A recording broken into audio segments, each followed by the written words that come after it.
Welcome, everyone, to the Elusive Exclusive Book Society.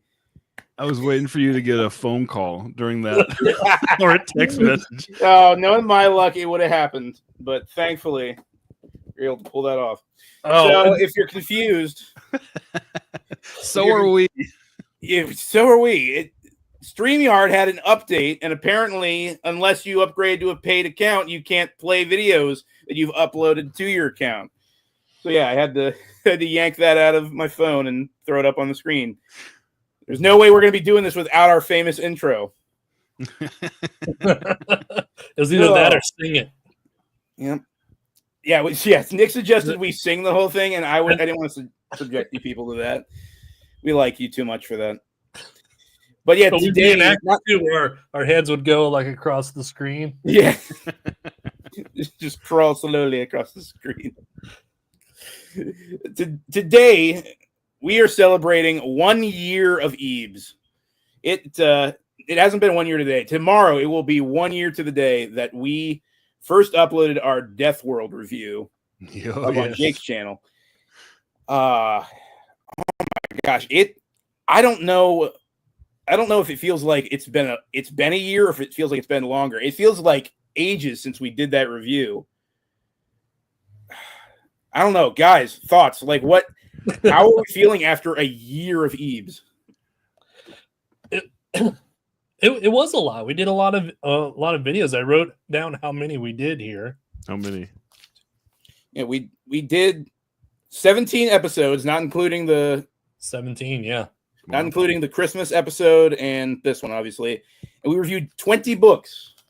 Wow, 20 books in the past year. How many guests have we had? Did we check that? Oh, gosh, I did not. Why didn't I do that? That would have been important. Maybe we talk about our favorite guest and our least favorite guest. Yeah, there we go. That won't stir up trouble at all.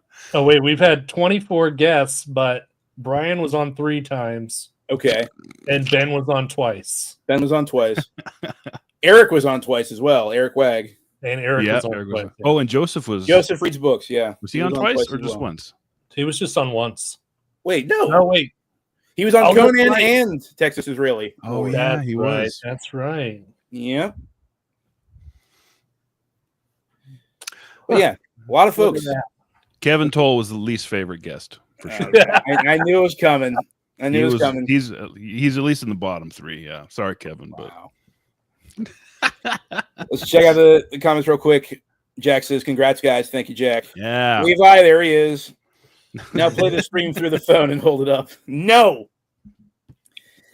Paul from Geeks Love Dogs is here. Hello, gentlemen. Hey, Paul. Congrats. Thank you, Paul. Levi says, I, for one, think a year's enough. I'm quitting.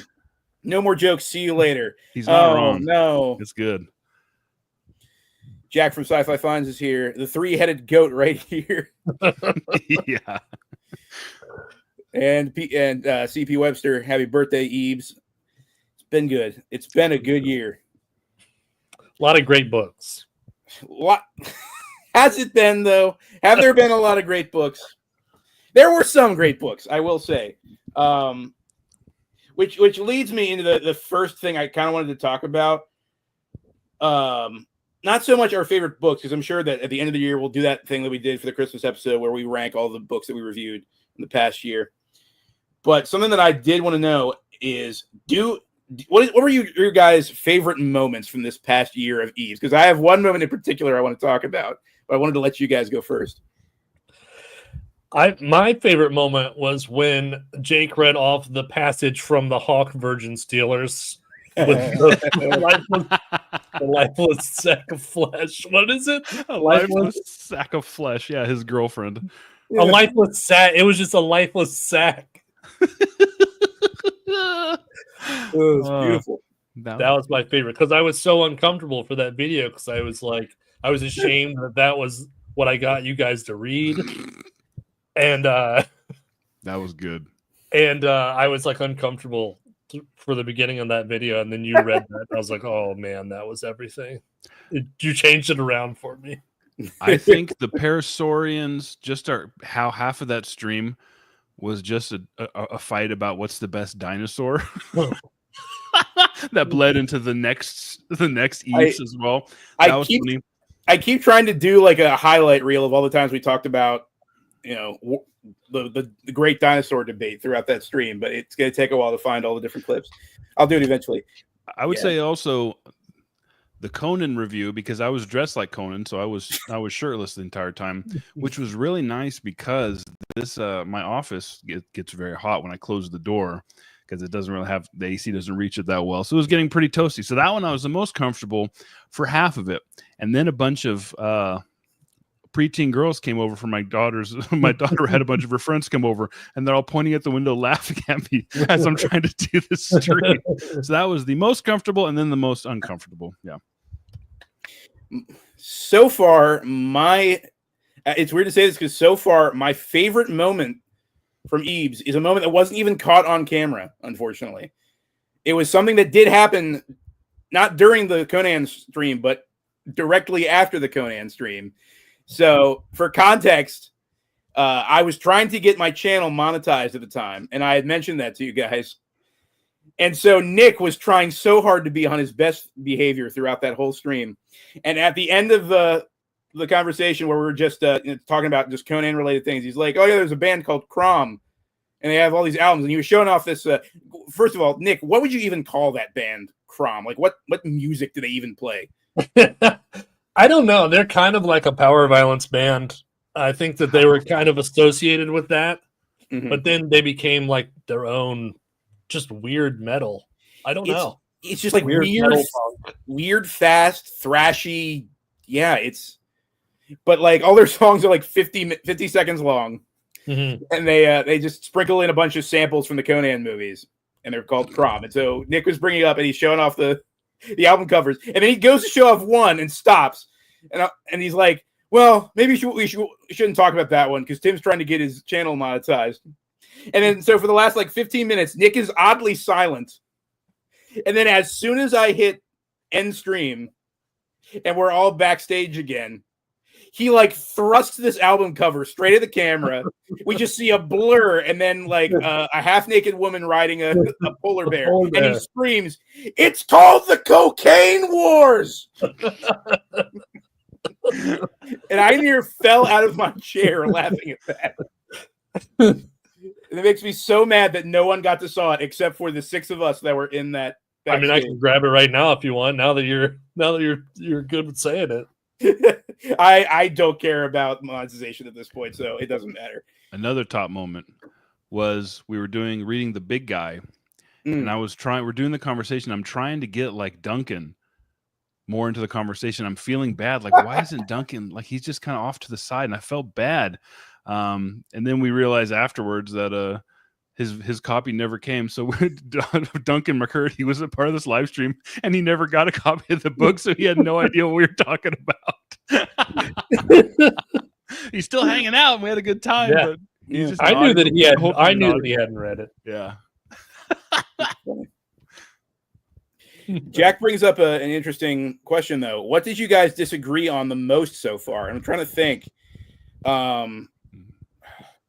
Last episode with Destroyer, there was some real. To be fair, though, it was kind of like us versus the guests on that one because Dave and Levi really enjoyed the book, and the 3 of us were just like, "No, we're not having it. This book's stupid." It was probably the Nine Princes. Yeah, that's probably the biggest disagreement. 9 Princes and Amber. Yeah, I was surprised that Eric didn't like that. He was like, "Yeah, not my kind of thing," and I was like, "Really?" Because he loves like short, fast-paced fantasy stuff. But then there's also you guys kind of. To be fair, I was the oddball out for Burial Rites. I was the only one that kind of enjoyed that, and the rest of you were just like, "This book sucks. None of the characters are interesting. Nothing happens." On hindsight, though, Burial Rites was way better than Dancer from Atlantis and the Reassembled Man.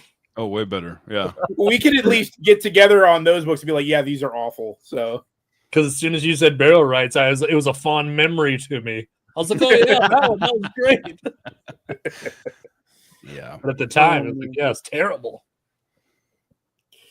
Oh man, I think we've disagreed quite a bit. I think it's not. It seems to me like that. Maybe that's more common than us being fully in lockstep with. We all love something. Like we love something that's like really, really good. But if it's not, like I think for the most part, we're at least rarely, we have the same opinion. Do you guys feel that way? I don't know. We agree a lot. I think we agree a lot. Yeah.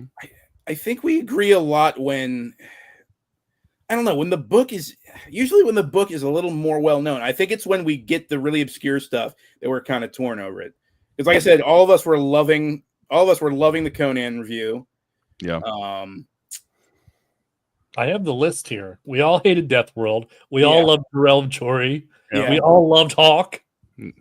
we loved Hawk, but one of us loved Hawk more than the rest of us, I feel. We all thought Bumsider was boring. Yeah. That's true. We all, Shadow over in its mouth. How can you not Mouth, love Shadow over Innsmouth? Yeah. Nine Princes is where we disagreed. Yeah. Yeah. Texas is Really War was awesome. Mm-hmm. Okay. The Ninja Master, I think we all was like, nah. The funny thing about that one was we got Eric from Paperback Warrior on, and he was like, "Well, you guys didn't like it? I thought it was pretty good." Whereas he had read it like 2 or 3 years before. Yeah. Yeah. Then we liked Conan. We liked the Atlantic Abomination. The big guy we disagreed on. Tim, you didn't like the big guy. No, I didn't. I thought it was boring, but I loved that twist ending so much. Yeah, and then morbid taste for bones. We were definitely a little. We did not agree on. Yeah. Yeah, because Grammaticus and I loved that book, and yeah, you guys kind of thought it was boring. Me and Brian were bored out of our skulls. Yeah, which I understand. But yeah, then Parasaurians we disagreed on mainly because I will admit that I unfairly bagged on Parasaurians because it was not what I expected. Burial Rites, like I said, we disagreed on. Answer from Atlantis, we were all in agreement that was horrible. Yep. Same with Reassembled Man. Good Lord, why did we read that book? I don't know.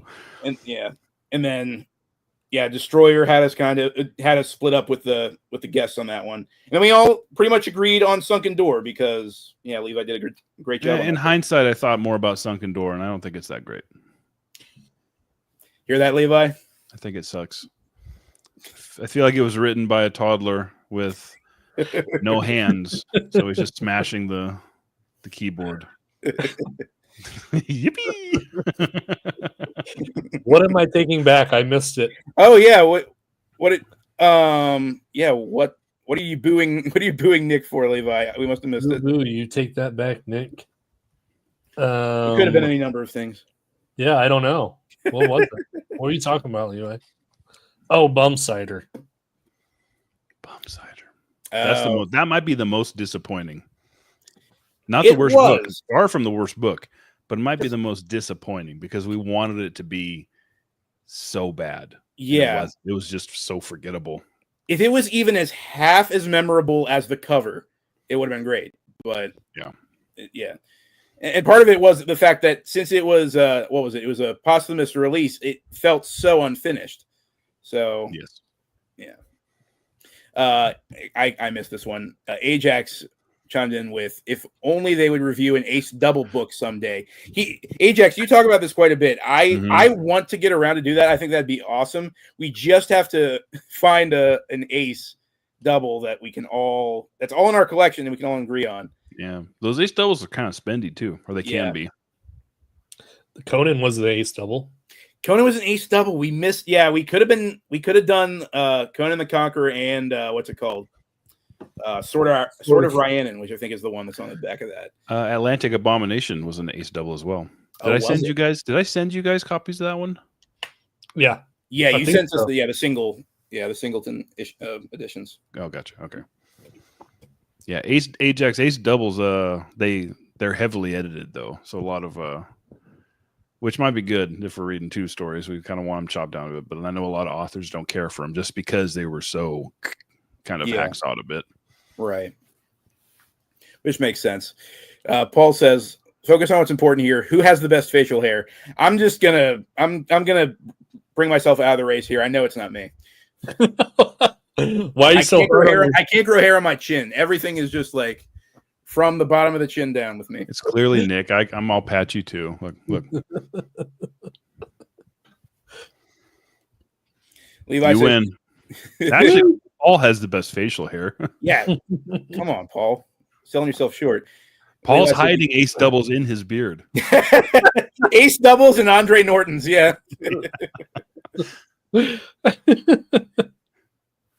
Oh my gosh, Paul, just so you know, dude, I rewatched that Andre Norton video like 18 times when I first saw it. It's so freaking good. So that kind of brings me to my next topic that I wanted to bring up. Do we have any big regrets from what we read over this past year? Is there one book where we're like, I'm angry at myself for reading that? If we didn't have the conversation after, then yeah. Mm-hmm. I'd be like, why did I keep reading Reassembled Man? Yeah. But because we get to have the conversation after, it's always worth it. Yeah. Yeah.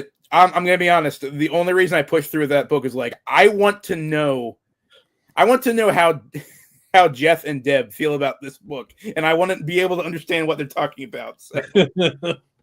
I'm convinced Jeff likes all books. He does, right? He does. He does. I haven't heard him say anything bad about anything. No, he's like, this was okay. This was good. This was, yes. Let's talk about it for hours. Like, no. It's the Japanese politeness that's rubbing off on him. He wants to be very respectful to the wonderful authors who supply. That's why I should have told him. I said, no, remember your roots. Remember, you're from Washington State. We're not nice to anybody. The Northwest chill, my friend. Yeah. Yeah, getting to do reviews together makes bad books so much better. It's absolutely true. Yeah. Yeah, even when it's boring like Bum Cider, we at least had something fun to talk about. And also we traumatized poor Bryce from Shelf Centered. That was the best part of that review. If you go back and watch that one, was just Bryce laughing at how stupid we were being the whole time. He's just dying laughing. Yep. He definitely had the most fun, I think. Absolutely. Is there an author? So the thing is, we've not double dipped on any of the authors that we've already covered. Do we want to do that at any point? It's something that I don't think we ever brought up. Because I know for a fact that I want to talk about more Robert E. Howard with you guys. But that's different because he has so many characters. It wouldn't be true. like reading the same thing. Yeah. But I guess, if you had another author, like if we had a different kind of Poul Anderson, I wouldn't be opposed to it. I want you guys to be able to read a good Poul Anderson. It hurt me so much that Dancer from Atlantis was as bad as it was. That was awful. Yeah, that was bad. We need to read another Poul Anderson. Should we give Harry Harrison another shot? No, because we read 3 books from Harry Harrison. But Jake, everyone says Stainless Steel Rat is great. Everybody also says that Death World is great. No, not everybody. No, not everybody. But too many people say it's great. That's true. Levi says more McCap, which you would, Levi. You would. He has CC McCap has some good looking books that I have, other than Bum Cider. Yeah, I have one other one I think you sent me as a joke. So, well, it probably wasn't a joke because I was probably just being a sweetheart. I think why do you just assume that I'm sending you stuff as a joke? Yeah, okay, sure. Yeah. Well, either way. Well, that ties into the other thing. Are there authors that we definitely want to talk about, like authors we haven't covered yet that we really want to cover here on Eves? Yeah, I think it'd be cool to do something like James Bond, like an old James Bond book. Oh, that's a great idea. I have a bunch of those old ones too. I need to get into those. Because they're very different from the movies. And it'd be really fun to talk about because everyone has seen the movies. It'd be something that everyone could be like included in. Yeah. Yeah, that's a really good idea. I'm not planning on picking any authors I already have. Okay. Like for those of you who don't know in the chat, like and I'm sure most of you guys do, but whoever's week it is to host, they pick the book that everybody reads, and so yeah, we've never covered like specific authors we want to, or like doubling up, but yeah, I think it's a good idea. Yeah, should we cover Andre Norton at some point just to get her out of the way? I wouldn't mind. I'm pretty much down for whatever we're doing. People said that Witch World is really good, and I need to read that anyway because it's an Appendix N book. So, the Sargasso of Space is one I just got in my last book haul, and a bunch of people were commenting and saying like that's the best Andre Norton. Really? So, okay. What about Beastmaster? Let's just watch the movie and then talk about that. It's a great movie. Yeah, I watched that movie too young. I watched that movie. This movie we got because I think it's rated PG or it's rated G, and yeah, so we watched. I was thinking I was like 8 or 9, and we rented from the library. Nice. And then there's boobs everywhere, and we're like, oh my gosh, yeah. Awesome. Oh, Richard from Vintage FF is here. The Three Amigos. Congratulations, guys. Thank you, Richard. Richard, I have your latest video in my watch list right now. I'm probably gonna check that out today. I've already watched it. Oh well, good for you. You're such a better person than me.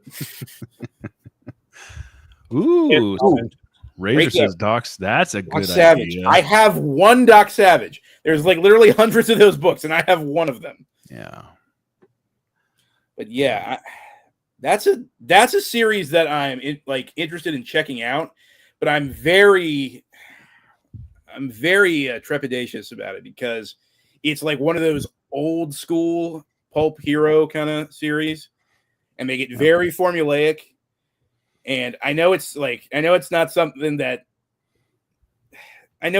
you should judge a series by, but I've been told multiple times that the main character has this no kill rule that he exercises in every single one of the books, and I'm like, oh man. Yeah, it's a superhero. That's where they got superheroes from. Yeah.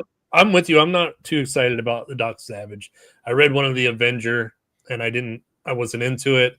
And then after watching Jeff's video on it, and I was like, is this like a young adult book? And he's like, not really, but I was like, I'd rather read The Shadow than yeah, because then we could watch the Alec Baldwin movie as well. Alec Baldwin. There's Kevin. Oh, hi, Kevin, buddy. I love you, Kevin. No, we're stuck with him, Kevin. He's here to stay. Well, everyone showed up. Oh, yeah, there's Chromaticus. What's up? Hey. What's up, man? Chris. Ooh. Do you have any books of The Shadow? That's another old pulp series I've been wanting to read. I literally just said that. You just said that a minute ago. Did you? Yes, and you're we just had a conversation about it. I thought you're still talking about Doc Savage. No, Shadow. He said, well, read The Shadow and then watch the Alec Baldwin movie. I didn't hear that. I don't know what's going on. I've heard The Shadow is Batman with guns, and he just blasts people. Apparently. I have a bunch of those Shadow books with the cool covers. Yeah. Yeah, what is it? Who did those? Jim Steranko. Yeah. Those covers are awesome. Oh, is it? I think so. I'm pretty sure the artist is, but yeah. Would you like me to get up and get it? Well, I don't know. Let's ask Chris for Little Spaces. Chris, you want me to get up and get it? Done. Hold on a second. Epic. Get out of your chair. Action. I moved all my books yesterday. I almost threw out my back. Yeah, I could. By the end of it, I couldn't feel my arms, and I should have taken a picture of the piles of boxes of books that I have. It's sad and awesome at the same time. It's sadly awesome. Yeah. Oh, look at that. Hold on. Let me get you on the big screen. Oh, okay. Come on. No. Look at that beard. Looks like a teddy bear. Oh my gosh, I can't do it. Why can't I do it all of a sudden? They take that away from you too? They better not have. StreamYards is busted. Oh my gosh. StreamYards, what have you done? I can't get my friends onto the big screen. Did you hit the other one? There's Wait, hold on. Oh, there we go. Nick, put the Slide it over. Nice. The Eyes of the Shadow. Why is it so dark? I don't know. Oh, look at him. He's looking you can maniacal. he's grinning there. Yeah. I don't know if those are the Jim Steranko covers I was thinking of, though. Well, I know he's done some art for the series. I don't know if it says or not. Let me look. This is going to be our live stream, me reading a book. Oh, yeah, look at that. Is it? It doesn't say. Oh. I don't see a signature either. Wah, wah. Cossin? Or did someone just write that on the book? I don't know, man. Get me off the big screen. Okay. Yeah, no, I would love to read some Shadow stuff. It looks cool. It looks fun. There are it's I think a lot of the earlier stories are in the public domain, so I've listened to some of the audiobooks and it's pretty cool. I have a record of it. I have a nice. Shadow record. You want me to get it? You didn't play the whole thing on the live stream. That was awesome when you did it with that C.L. Moore, that Shambleau. Oh, yeah. Just played the record. That was cool. It's a great story. Oh my gosh. Yeah. That's one of those stories where I read it and I'm like, oh, how am I ever going to write something anywhere as good as this? This is amazing. Yeah. It is. It's awesome. My wife just read it last night. She was sad. She wanted Shambleau to win.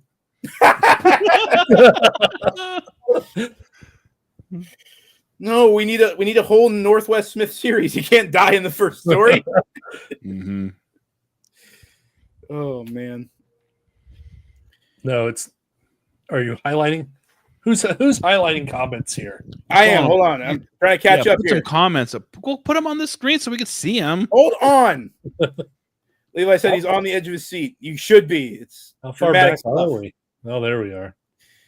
Chris says it's not live until someone gets up to get a book. Yeah, I guess so. Ajax says no kill, like no fun. I guess. Yeah, that's what I'm saying. Like, exactly. If you can't kill the bad guy at the end of the story. I've heard, I don't know if it's true, but I've heard that the reason why Batman, he started killing and then he stopped because they didn't want to have to keep coming up with new villains, because that was a problem they ran into with the Shadow. So they invented Batman's no-kill rule because of the Shadow, like, ran out of villains. So like, we don't want to run out of these villains, so we can keep reusing them if Batman has a no-kill. Gotcha. Yeah, I have a 4x8 trailer that I double stacked with boxes and tied them down. And I'm not even close to moving them all over yet. Ooh, Webster says Paul Ernst's Dr. Satan is another good pulp one. I think I've heard of that. That's one of the earlier. It's like Nick, correct me if I'm wrong. Is that one of those like Weird Menace kind of series? I can't remember. I don't know, Dr. Satan.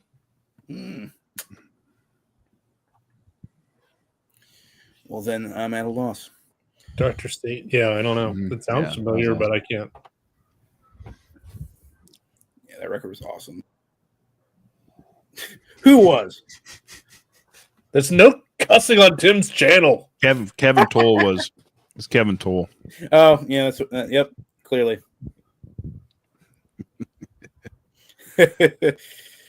We'll give Eves 10,000 gold pieces if you guys read Jack Vance, The Dying Earth. I want to read Dying Earth. Which one? Isn't there a bunch of them? Yeah, or that's Dying Earth. One of them. Yeah, that's the first in the series. Because the thing is, the individual books are super hard to find. They're like those. I think it's like it's either the Ace edition, like the old Ace editions, or like the hardcover collections that are really hard to come by. And then they made a big paperback omnibus that you can still get on Amazon, but it's like really cheaply made, and the cover art's stupid. It's like a spaceship or something. Oh, really? Yeah. Oh, I might have 2 copies of that now that I'm remembering. I'll have to look it up. But this is, you guys know, this is Richard's video, right? Oh yeah, he just did The Dying Earth. Yeah, I know. That's why he talks about all of this. Yeah. Just read it. Okay, I think he said just read it. Oh, just read it. Okay. Could be seen either way. What do you guys think? What do you think in the chat? Is Richard yelling at us to just read it, idiot? That's what I'm or is he saying, I just read it? No, he's telling us to just read. If he look, Richard's a smart guy. If he meant I had just read it, he would type out I just read it. Yeah. No, he is commanding that we read. He's yelling at us. Yeah, he's yelling. He says it works both ways. Just read it. Read it. Oh yeah, Chris just read it as well. He said it's incredible, awesome. It's been on my list forever, ever since I started playing D&D, and I went to the back of the appendix in that book, and they have the whole inspirational reading list. That's how I learned about Robert E. Howard. That's how I learned about Michael Moorcock. Saw Jack Vance on that list. I was like, okay, I got to read all these people. Jack Vance is just hard to find. I'm surprised Chris from Liminal Spaces is here, just because he's the big time now. He's got what, 200,000 subscribers or whatever he has now. 200,000 subscribers. He's like the cool upperclassman that still wants to come play basketball with us, with us freshmen. Doesn't make any sense.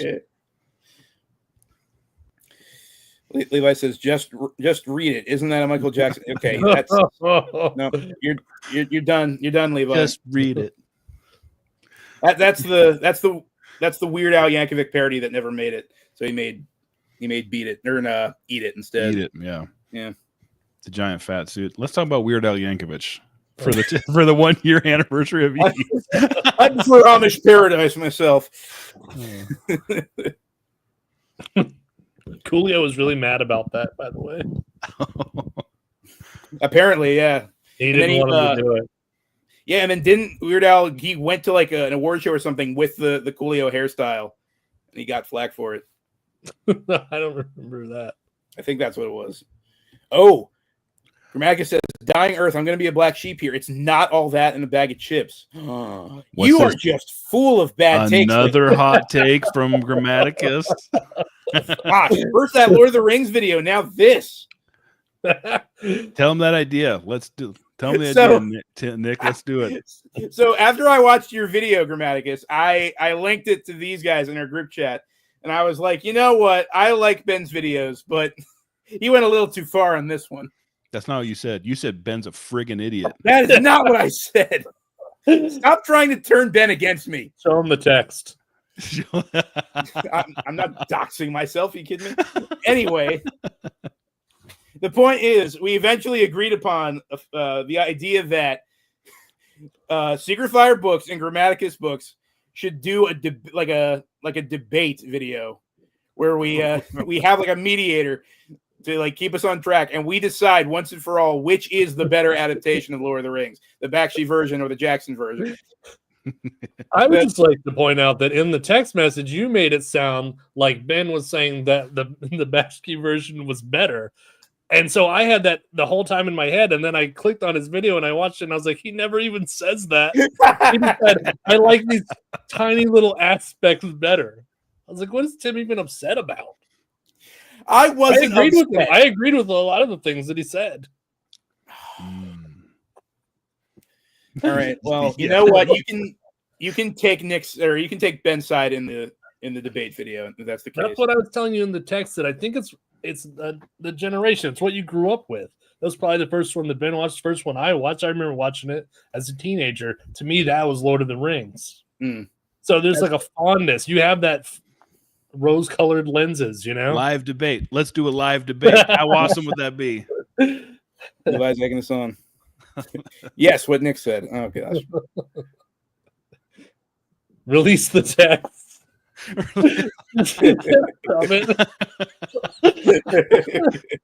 I'm gonna grab him. Ajax says, speaking of D&D, Jake needs more than a giant-sized D20. Donate. The thing is, I have more dice, but they're all small. I was like, I'll buy this nice big dice, and yeah, so I just didn't want to have a normal sized dice in my giant catcher mitt hands because like I look stupid. And so yeah, I have dice, but yeah, people have already reached out and been like, "Hey, can I send you dice?" It's like, no, Geek Slim Dogs. I have dice, but he wants to appear normal. I want to appear normal, exactly. I'm looking up the text now. Where are the missing minutes of the Eves tapes? What are they hiding? I have nothing to hide, Levi. I will have you know. Yeah. I said what I said. He said, Grammaticus, in addition to being a big phony, well, you said like an effing phony, but not like effing. I'm censoring it. Yeah. Ben is Grammaticus is an effing phony. Is that a rug hanging on his ceiling? Hanging from his ceiling? Friggin' idiot. He's Ben. I'm just letting you know what he's writing here. His takes are bad. I'm not convinced he reads at all. And I hate him. And I have a voodoo doll of him that I'm trying to get Nick to steal a lock of his hair. Weird, right? Yeah. Man.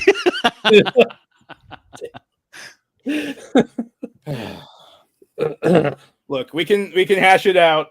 We can hash it out during the debate. Okay. The town hall debate.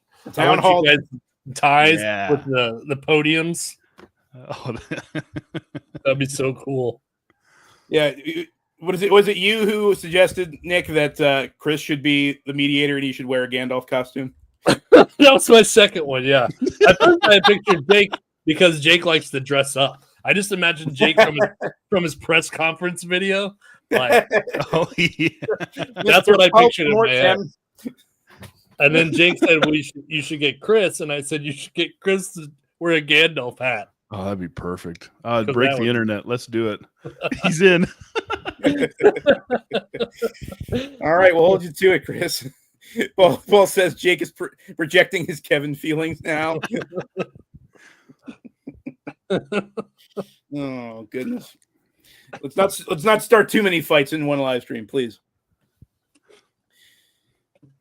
I don't know. I'm not saying that Grammaticus had a bad take. I'm just saying I don't agree with it at all whatsoever. Save it for the debate. Okay. That's your opening argument. My opening argument is that it's stupid and I don't like it.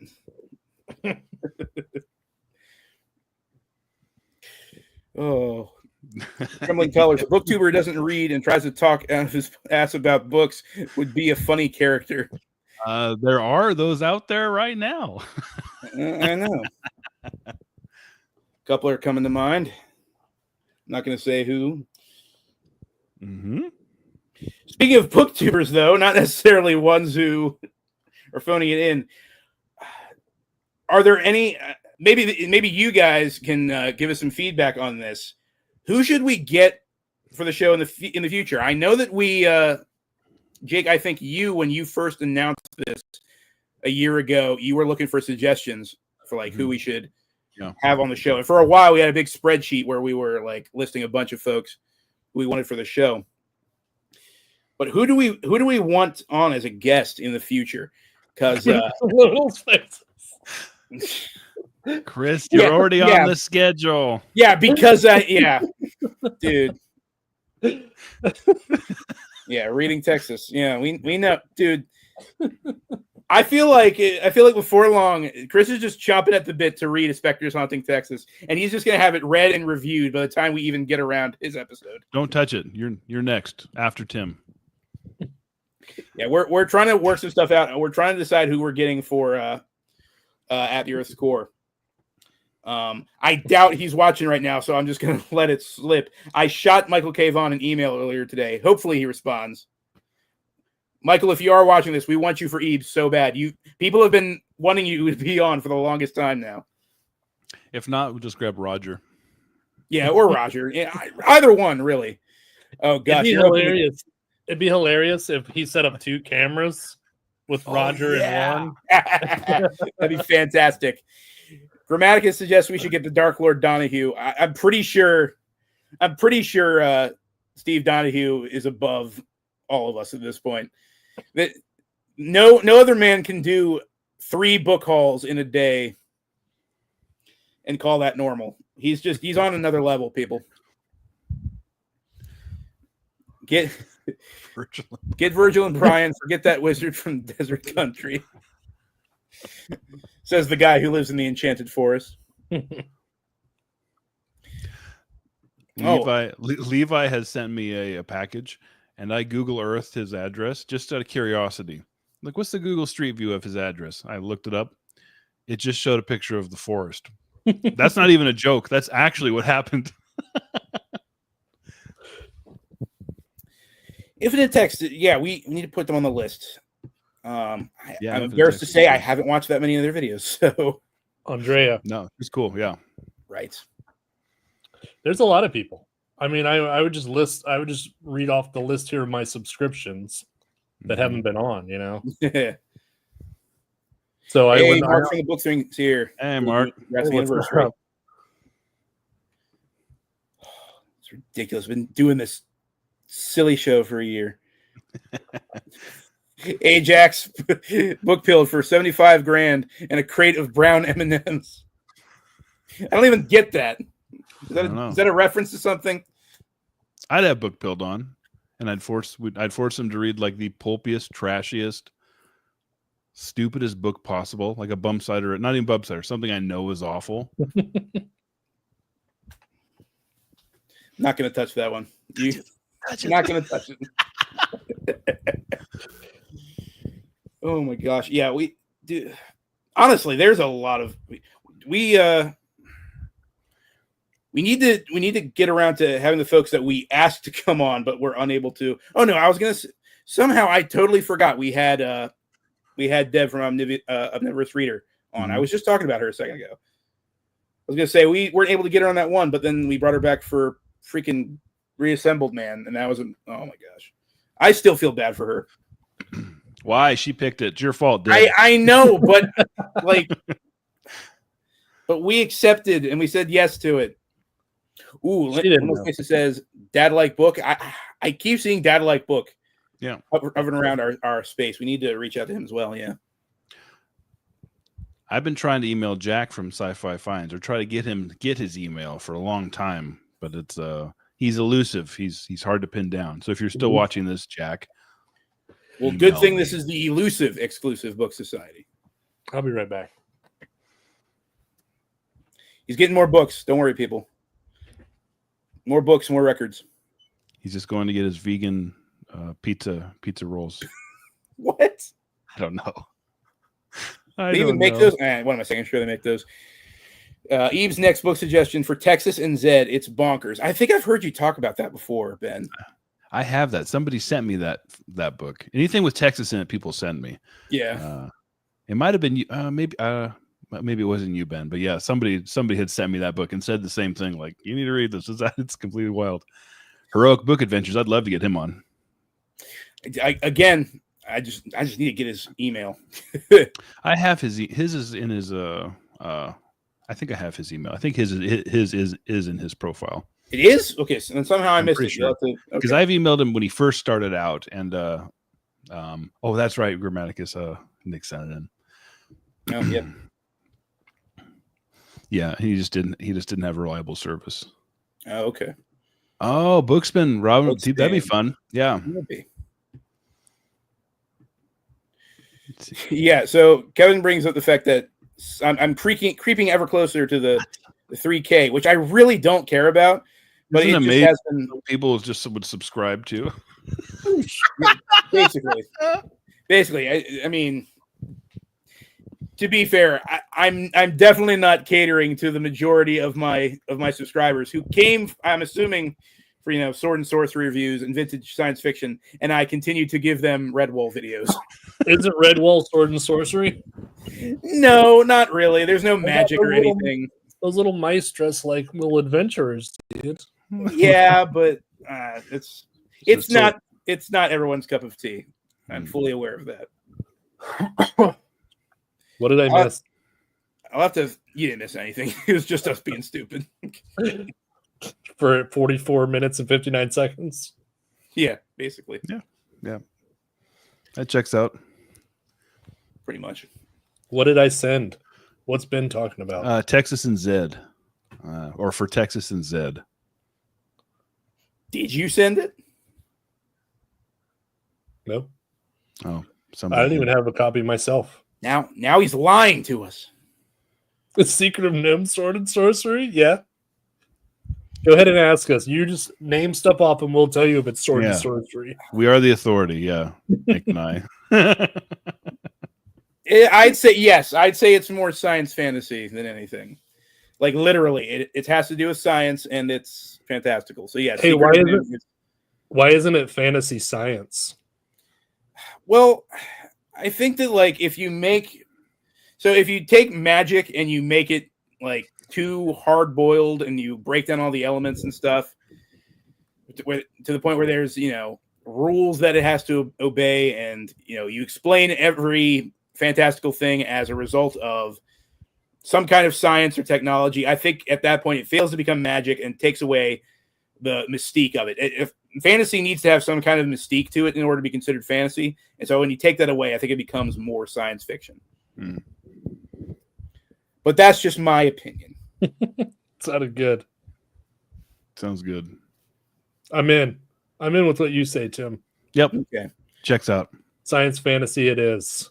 There we go. I did. That's right. So now you're lying. I forgot. It's because he sent me so many books. That's why. That's fair. Ooh, Ajax asks, what is the youngest book you guys would review? 1989 on down before the barcode on paperbacks. We've read books that had barcodes on them, haven't we? What is the youngest book that we've read? I mean, to be fair, Sunken Door. Yeah. I think maybe it depends. It's probably Burial Rites. Yeah. But no, that one was originally The Ice King, and that came out in the late 70s, didn't it? The question is, what would we review? I don't think we've ever landed on maybe initially we kind of talked about like what kind of genre or what era we were aiming for, but I think it's just kind of we just pick things off of our taste, which this is kind of the old stuff that we like. So I don't think there's a hard and fast rule. Levi's book is the youngest. Yeah, without a doubt. The other thing is, though, I think we try to, for the most part, stick to relatively slim books. Yeah, there's a copy of it. This is The Sunken Door by the outlaw Levi Wallace. Go read it. It's really good. Yeah, I have an extra copy of it if anybody wants it. It's packed in a box somewhere. It's effing sweat. That's an inside joke. What was I gonna say? Oh my gosh, I lost my train of thought. Cut it off with effing sweat. Youngest book we read? Youngest book? No. Oh, I was saying we try to read relatively slim books because we obviously want to have it all done within a time frame. We don't want to make anybody read books that are tremendously long or anything. And also, when we finished the Death World trilogy, which combined, those books make a pretty hefty tome. I think we're all in agreement that we're never reading something this long ever again. So yeah, boy, I rewatched that review last week. Oh yeah, Death World review. And yeah, I'm surprised we stuck with this. That was brutal. We didn't know each other, so didn't. It was like a job interview. Yeah, it was your first day on the job. You just did whatever you thought was expected of you. I would like to point out, by the way, that we had agreed ahead of time that we were all going to get dressed up all fancy for the Elusive Exclusive Book Society, and I was the only one that showed up in a vest coat. I had a pipe. But you were still wearing a t-shirt and jeans, so you know what? Yeah. So already, I should have known that it would just be downhill from that point. Levi says, "I don't sweet the small stuff."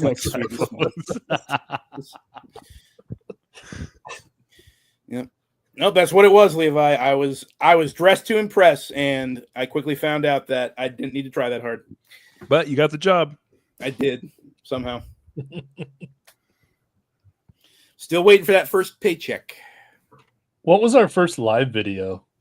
Bump Cider. Was it? Yeah, because we hyped it up as it's going to be the first live event that we do, and we're reviewing Bump Cider because you guys have been pestering us to read it for however long. Yeah, really, it was just Levi. To be fair, it was just Levi telling us to read Bump Cider. So in a way, the live stream idea is his fault. But as far as I know, was that the start of our area of BookTube's live streams? Because I don't know that anybody had done one before that, at least not to my knowledge. We invented it. We invented it. We invented the live stream. Now We were. Go ahead. I was just no, you go ahead. It's all right. We'll let it go. I was going to make a joke. Just say it. Dude. Look, we were the first. We were the first people on YouTube to film a live video. Yeah, we're going full Jennifer Lawrence on this one. Mm-hmm. Everything Levi's fault. I mean, that's not a joke. It really is. Yo, what's up, Jack? Yo. Let's look at CP Webster's comment. When you guys Wait, gonna start sniffing the books like news from the guilding? Look, I love sniffing a good book. It's just people make me feel self-conscious about it. No. I don't think he's self-conscious about anything. No. God bless him for that. Did you see his latest radio show? There's a clip I need to grab from it, but yeah, gosh. I keep meaning to watch the VOD because I was at work when he did that. I popped he gives in himself and an intentional nip slip and naughty. Oh, I love Jimmy so much. I'm so glad we're doing an anthology with him. It's going to be so much fun. Chris, you need to get him on Literally Liminal. I think he'd be funny with just you and Virgil. Yes, work out the time difference. Get Jim on Literally Liminal. It will be a blast, I promise you. That's right, Chris. His latest comment. Oh, I got to see some history. Oh man, yeah. He keeps threatening to send everyone pictures of his wand. So we're all gonna get it eventually. Kind of scary. Yep. Yeah, I was gonna say, do we want to talk about the anthology? Do we want to touch on that at all? Since we're kind of coming right down to the point where we're supposed to have all our stories turned in. I thought it was just the initial first draft was due on the 18th. It is. Yes, it is. Oh, okay. Well, I got time. We basically decided on that date just so that we have a deadline to shoot for. Yeah. Gotcha. Chris.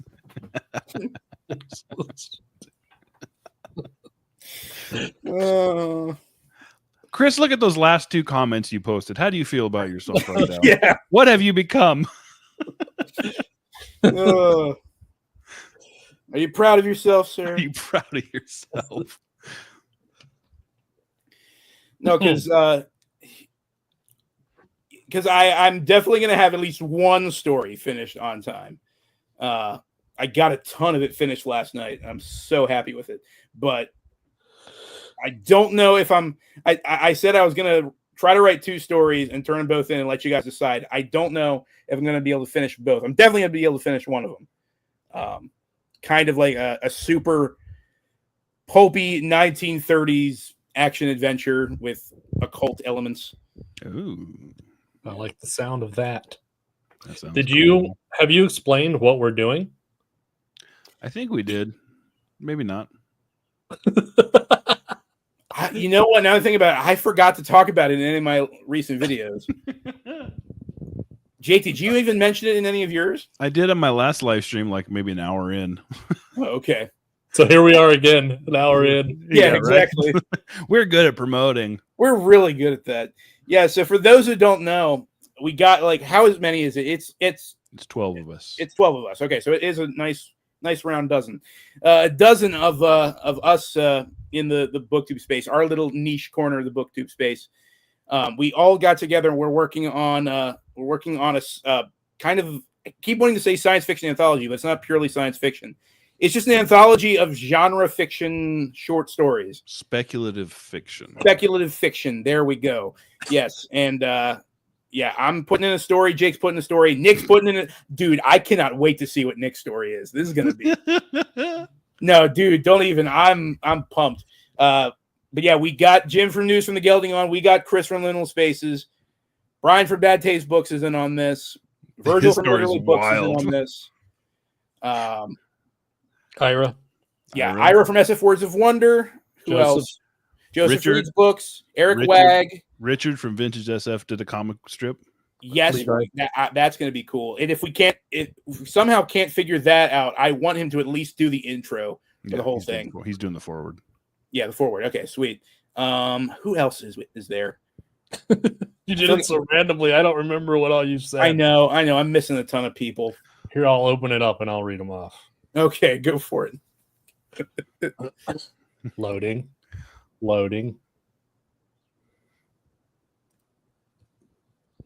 Oh no, dead air. Jake, make a joke. I'm not afraid. Listen, none of us are afraid of dead air. We're not afraid of silence. Gives us time to collect our thoughts. Say something, and the next thing you say would be profound. Like, listen, right. let it go silent for like 3 seconds, and then say something profound.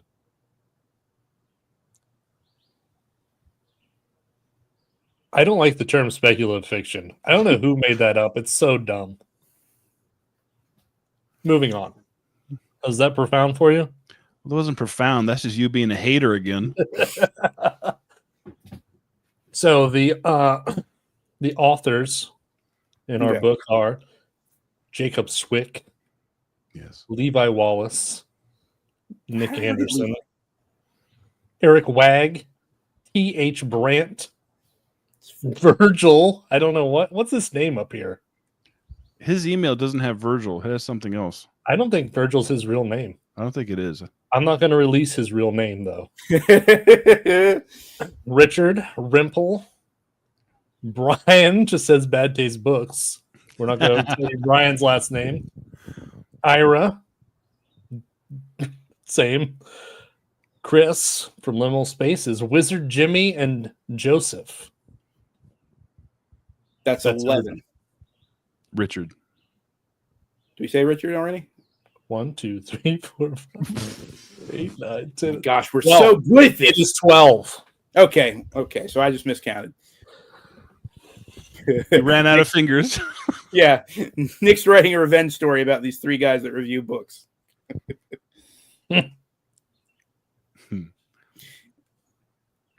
Virgil's name is John. Yes. If you don't know who it was, would you care to speculate? Okay. Yeah, that's funny. I think if it was Margaret Atwood who made up the term speculative fiction, I don't think she liked her stuff being called sci-fi. She was far too sophisticated for that. That's what I get from that term. And then they started calling everything that's speculative fiction, and you're like, what are they? I've seen horror included. What is horror speculating?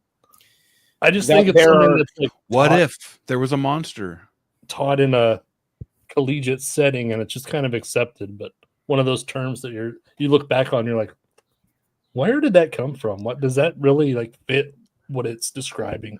Well, the reason why we're calling this anthology speculative fiction is because it was going to be science fiction, and then half of you were like, I don't want to write a science fiction story. It's fine. Just write something weird. I would just like to say I wasn't the one who complained. I tried to write a science fiction story, but it just turns into Ninja Master, so I don't know. Oh, speaking of which, Eric's here. What's up, Eric Wag? Exactly, yes. Yeah, we're so elusive and exclusive, it's ridiculous. But yeah, I don't know what I'm talking about, so just talking out of my ass. That's why I said we should just call it weird fiction, but I don't know. I like that. Yeah. And also it takes us back to like, the kind of stuff that we enjoy reading back when they did actually refer to it as weird fiction, like back in the magazines and stuff. But that said, I'm sure not all of our stories are going to fit into that. I like it. I like Chris's idea there. We should just call it a wonky fiction. Wonky fiction. A bit wonky. It's definitely more weird than strict science fiction. For even the stories we've, from the submission so far, which I haven't read half your guys' stuff that you submitted, but like Brian's, have you guys read Brian's? No, I'm first saving. half? I'm saving most of them until. It is so bizarre and weird and awesome. Oh, nice. Yeah. Okay. I won't spoil it, but it's. If I was to explain it to you guys, it would just you'd be like, "What the heck? How can you? What?" It's so bizarre. Nice. In the very best way. Eric says, "You guys stream while I'm stuck at work." Look, this was how everybody's schedules turned out. Unfortunately, we wanted to do this tomorrow for the actual 1-year anniversary, but I couldn't make it happen. So, yeah, we're doing it today. I'm sorry. Tim, did you see the story I put up the other day? I've not yet, Levi. I'm saving most people's stories for later. When I'm going to read them all in one fell swoop. I haven't read any of them. You haven't read mine yet? No, I think yours is the only one that I read because you were the first one to post their story, and no one else had theirs. Or no, I think maybe someone else had theirs. I can't remember. I don't know, but I'm gonna save the rest of them for one big. Just gonna get them all done in one fell swoop. I just didn't want to be intimidated. I was gonna read your guys' stories and be like, I give up. I can't do this. Don't say that. Don't say that. You can. I believe in you. Well, I will say, don't read Wizard Jim News from the Geldings then. His is good. Of course it is. I'm almost done with his horror collection, Dark Matter. So freaking good. Yeah, it's good. He's a good writer. Paul says, "Hey, if you come up short, I have about 30 pieces of erotica that I had published in the 80s and 90s ready to go." We'll let you know, Paul. We'll let you know. What? Throat wobbler mangrove fiction. What? That sounds like a... Oh, you're right. Yeah, it is a Monty Python reference. It's from the Flying Circus. That's right. Oh. Have you guys watched Monty Python's Flying Circus lately? That show holds up so well. I rewatched Holy Grail like 2 nights ago. Love that movie so much. Yep. That and The Life of Brian might be the 2 funniest movies ever. So good. But yes, very British. So you gotta have that particular, I don't know, that taste, I guess. When they go to attack the French in their castle, and John Cleese starts stabbing the actual castle. Yeah, dude, that is every time I watch it, I cannot stop laughing. I'm sorry, I thought your son was a lady. Oh, great! You know, I'm not gonna just sit here quoting Monty Python all day because we'll be here forever. Oh, he says, Geeks Love Dog says, nope, that was when shaving came in vogue, 70s. Wait, what? What? I think they're talking about their erotica, yeah. Oh, okay. Gotcha. I'm so out of it. Thanks for clearing that up. Yes. Thank you, Paul. Sephiroth is here. What's up, man? Hey, Sephiroth. Webster says, I saw Holy Grail when it was first released. I was just a kid. I thought I was going to see a fantasy movie. It is. It is a fantasy movie. It's also phenomenal. Yeah. Nick, do you watch the Monty Python? Are you into the Monty Python? Yeah, I've seen both of those. I mean, I'm not enough to quote it or anything, but okay.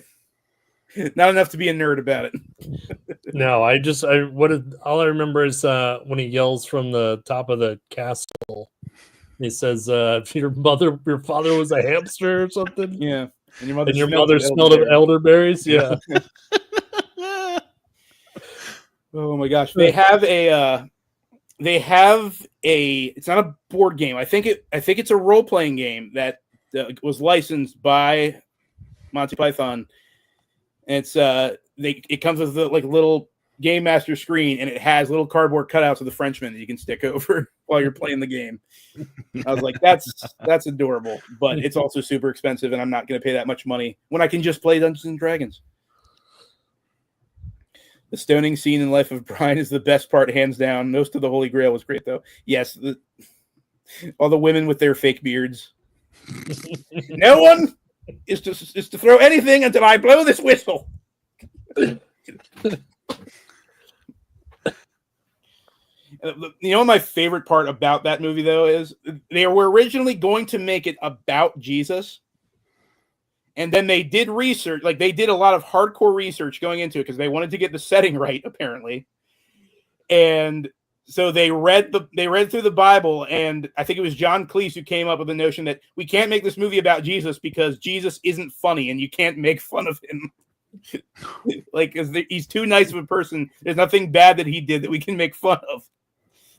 And so they just made it about his neighbor who was born on the same day. It's genius if you think about it. It is.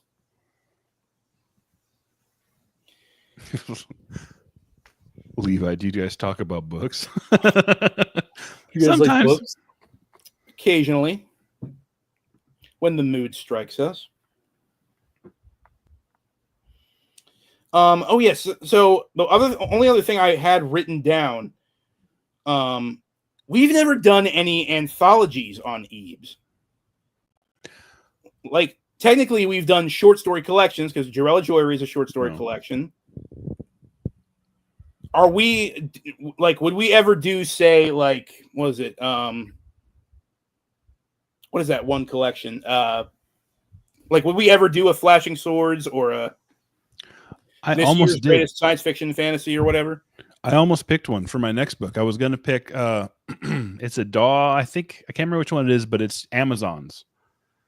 It's an anthology of different Amazons written by female authors. And I was going to try and get some more female booktubers to do that as well. And but then, like, I was talking with Chris, and we started talking about the Spectres haunting Texas, so it changed. But that was the plan, is to do that coming up. Gotcha.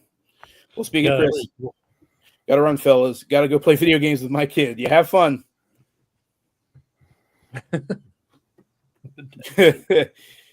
Stone book nerd here. Cheers, y'all. Cheers, man. Look at the thumbnails. It's just covered in marijuana leaves. Michael says, "Don't let him win." I'm assuming he's talking about Chris. Look at Tim knowing the difference between anthology. Yeah. You know, that's the thing. You'd think that I would after I put the tagline on my most recent book, Anthology of Sword and Sorcery, despite the fact that they're all stories written by one person.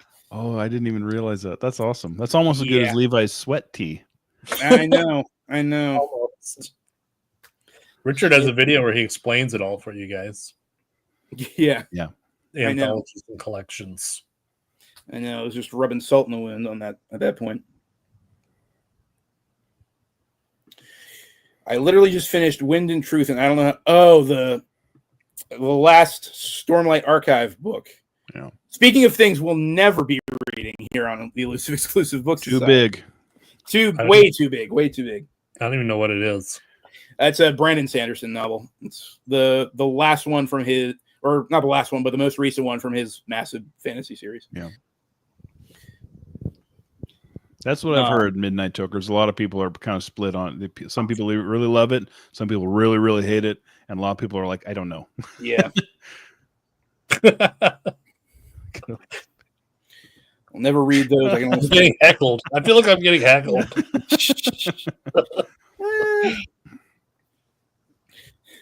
What, are you even a nerd if you don't read Bible long fantasy? Yeah, right. The only one I need is Lord of the Rings. Like, seriously. Like, that's the only massively long book that I can stomach. And just because it's its own, like, it's its own single story. It has a beginning, a middle, and an end, and you're done. I can't do, like, the 15, 16 long book epic fantasy series where each one bleeds into the next story. I can't do it. It has to be super short, or it has to be episodic, one after the other. Ooh, Okay, so Geeks Love Dogs brings up Chicks in Chainmail. I keep hearing that series being thrown around, and I've never seen any of them. So that's also the name of his, his erotica collection Yeah. from the 80s and 90s. Yeah, Wind and Truth is the reason I moved away from Big Long Fantasy after years of it. I can see that. Yes. So and I just started Wheel of Time. I got to become. Yeah. So I know people keep telling me that Wheel of Time is like the greatest fantasy series or one of the greatest fantasy series ever. There's no way. There's no way I'm going to ever commit that much time to it. There's just so much stuff I want to read. Too late. The secret is out, Paul. Too late. All right. Well, gentlemen, do we have any other thoughts on our year of Ebes? Is there anything we want to do in the coming months? Is there anything that we're looking forward to in the coming months? Jake, go. Nah, not really. No, I'm definitely I'm definitely looking to get more or back into doing normal reviews and everything in the coming months and back on a normal schedule once life settles down. But no, this is Ebes, I'm surprised how fun this was, or how fun this last year has been. They've been some of the, without a doubt, some of the highlights of doing YouTube videos and stuff. I definitely look forward to them, even when they're horrible. Even when the book's horrible, it's something I look forward to doing. And yeah, thanks for joining me in this wild adventure, fellas. And it's been a fun year. Absolutely. Hopefully no more Death Worlds. It'd be nice if we could read, have a streak of good books from this point. But I don't know. I'm trying with At the Earth's Core because everyone I ask says that's a great book. So I just watched the movie. I need to watch the movie. Of what? At the Earth's Core. Oh. It's the next book we're supposed to read. I know, but it's not for a while. I have so much stuff that I'm signed up for. So yeah, now that I think about it, the next time we might even be doing anything together, it'll be Pulp Fest. Yeah. Mm-hmm. Oh my gosh. Yeah, do we want to talk about that real quick? That I keep forgetting. Nick, you know better than I do. What's the date for Pulp Fest? I keep forgetting. It's August 7th through the 10th. Right. Yeah. Okay. In Cranberry, Pennsylvania. Yes. And we'll have a live Ebes at some point during that weekend. I'm not sure when yet, but we'll lock that down. We're all going to sit in Jake's bed together. Yeah, I was just going to say, it's just going to be us crammed on one bed together. Yeah. Can we get the matching sleeping caps? The wheel of Winkies? Yeah. A little jammies. Matching jammies like it's Christmas morning. Can we lay in the bed like Charlie and the Chocolate Factory's grandparents and have Brian and Paul and Dave on the other side? That'd be awesome. Great. Yeah, it's got to be a lot of fun. Everyone should go to Pulp Fest if you can. It's in Pittsburgh. Mm-hmm. And there's the hotel that it's at is all booked, but there's a hotel that's like in the parking lot, like right across the street. And it's like not a real street. It's just like a little driveway. Mm. Yeah. So yeah, that would be awesome. Tim gets the middle spot. No. I'm like the sweatiest of all of us. Oh, God. I'm out. I don't sweat. I'm like Jake said, I'm not a sweater either. Really? Man. Well, he's a vegan. Like his body's not working properly. I've never been a sweater. You know what? That made it worse, Michael. That made it worse. Tim's the big and the little spoon.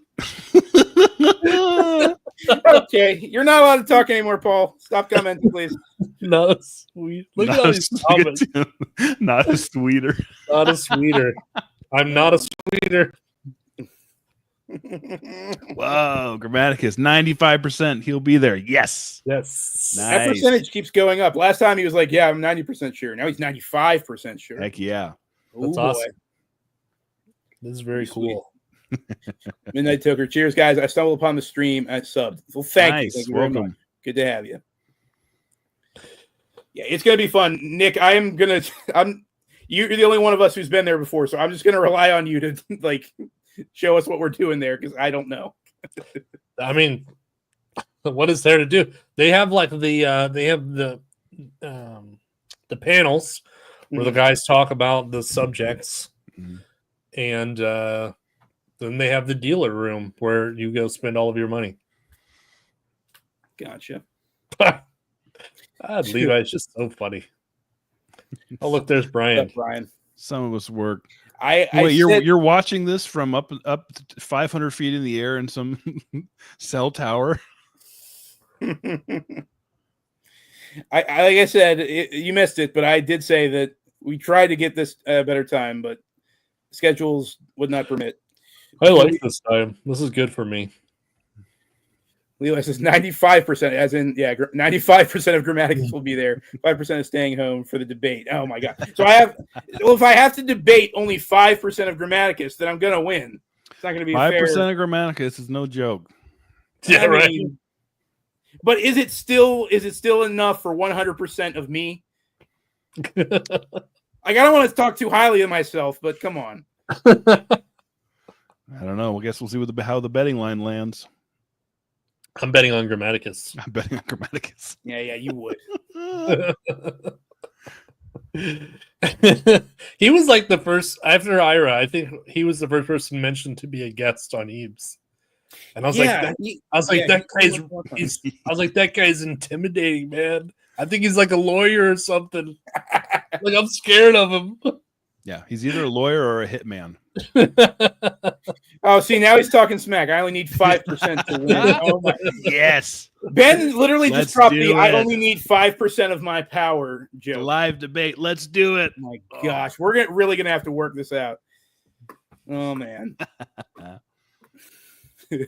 Brian says I'm gonna escape Pulp Fest without having bought a single book. Yeah, okay. Sure. Yeah, okay, Brian.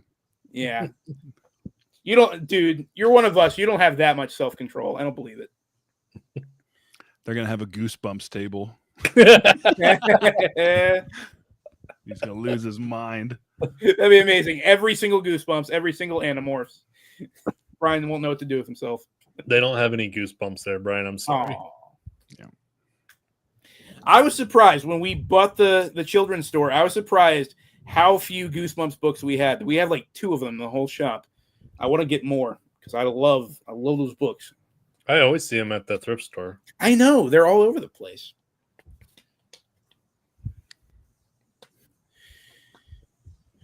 Five to 1 odds. Grammaticus v. Tim. Oh, It checks out. man. What's the point if I don't have any of you guys in my corner? That's the point. You prove us wrong. There's nothing makes me try harder than when someone says that I can't do it. Yeah. Look at So that. we all think that you can't beat them. Wow. Well, thanks, guys. Thanks for believing in me. Thanks for supporting your friend in his endeavors. It's an underdog story. Yeah, okay, sure. But think about it, Tim. You should be like. He's saying that we're comparing the old, was it the Baskin rotoscope? This is Lord of the Rings version. The Baskin version, yeah. Yeah, like you should be able to hold your own against some rotoscope, against those orcs. No, but that's the thing. His argument is that the rotoscoped orcs were better than the orcs from the live action. Yeah, I know.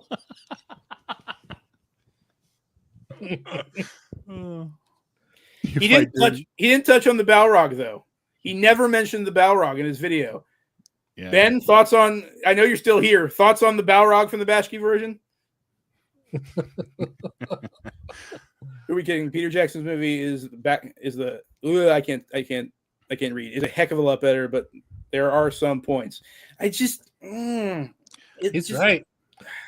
And there's one thing that he's 100% right on, that I've seen Peter Jackson say that he didn't watch that before he made that movie. No way. No way. There is it shot for shot. I will say some scenes. Yeah, there's some shots. Down with some roto orcs. Roto orcs. Oh, isn't roto orcs the best name for something? Roto orcs. Sounds cool. Man. Sounds like a punk band. Yeah. All right.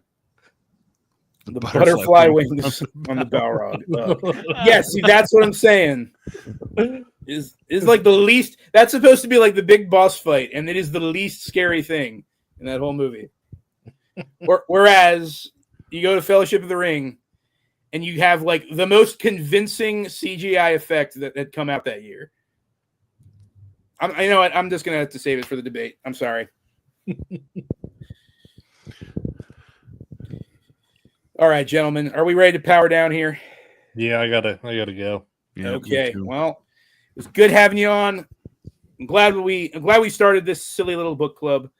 I'm glad we've been talking about ridiculous books for a year. Any last thoughts before I end the stream? Oh wait, I gotta get the video up. Hold on. Any last thoughts, gentlemen? I would just like to say thank you to everyone who's ever watched it and came in and commented. Yes. That's amazing. And we got to know you guys a lot better. And Levi freaking made a channel. Yeah. He was just the goofball commenting. And it's been a lot of fun. And I'm glad that everyone seems to be into it. Yeah. Mm-hmm.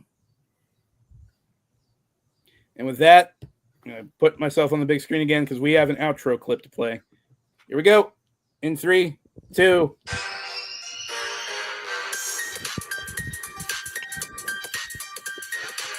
So professional.